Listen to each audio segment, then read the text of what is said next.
Yan. So, hi everyone. Ito naman tayo, mag-vlog tayo ulit, no?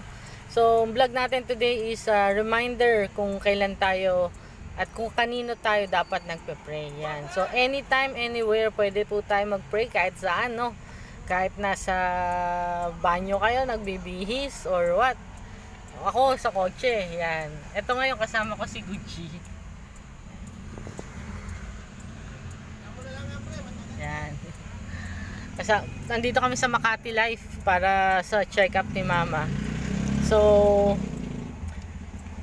yun, siguro I just have to remind siguro yung mga tao na na mag-pray tayo, no? Any problem natin na kinakaharap, kahit ano pang bigat yan o kano kahirap ang pinagdadaanan natin. Kung nawalan tayo ng mga minamahal, siguro lalo tayong kumapit sa Panginoon. Mag-pray sa Kanya kung ano yung mga solutions na pwede niya ibigay sa atin, no? Yung mga insights yan. And also we pray to the Father, 'di ba? We don't pray kay Mama Mary, 'di ba? We don't pray sa mga idols, 'di ba? We don't pray sa mga saints. We pray in the name of Jesus. We pray to God our Father, 'di ba? Holy Spirit, 'yan. Yung tatlong 'yan, God the Father, God the Son, God the Holy Spirit. 'Yan ang pinagdadasalan po natin. Hindi po yung mga santo, hindi po yung mga idols natin, hindi rin po si Mama Mary. Okay? Yan. So sa akin 'yun ang ko. Pero kanya-kanya po tayo ng pananaw, yun po yung alam ko at yun ang pinaniniwalaan ko. At doon po ako mag-i-stick. So, yun po.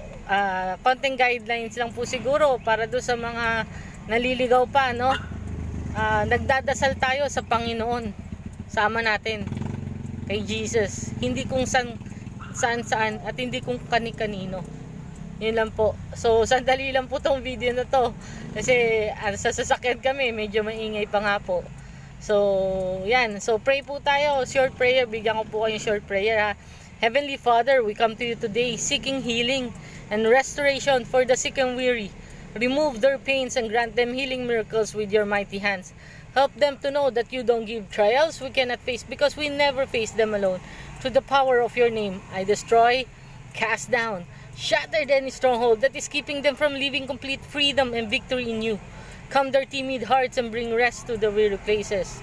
Sundan niyo po ako, Ama. Humihingi po ko ng tawad sa lahat ng kasalanan ko. Hindi ko na po uulitin. Pumasok po kayo sa aking puso. Gagawin ko po kayong Panginoon at tagapagligtas. In Jesus' name we pray. Amen. Yan po. Salamat po. And medyo baka mauga yung video kasi humihingal yung aso ko, no? Pagpasensyahan nyo na lang po. So, till next time.